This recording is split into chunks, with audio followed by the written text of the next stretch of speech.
A woman in Suffolk wants to pay it forward. She recently lost her brother. He left her with 2 wheelchairs, a walker, and other medical supplies to help someone in need. 10 on your side's Andy Fox has her story. Hey, Regina, this story is about tough times. It's about death, but still wanting to help others in the name of a loved one lost.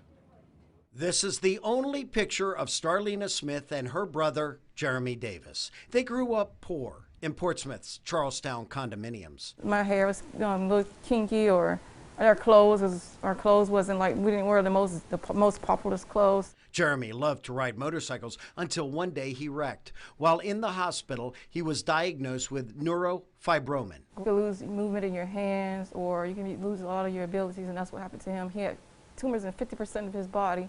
Tumors everywhere that forced him into wheelchairs.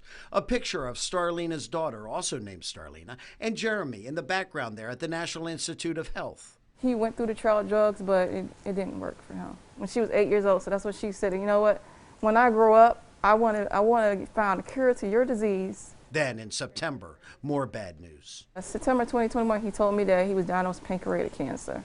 And he said it was terminal. By December, the end was near. January 4th, the last call between brother and sister. It was just a brief conversation. The last thing I can remember telling him was that I love him. Jeremy would die the next day. Starlina went to the apartment, and look what she found. All of this: 2 wheelchairs, electric and manual, a walker, and a bedside commode.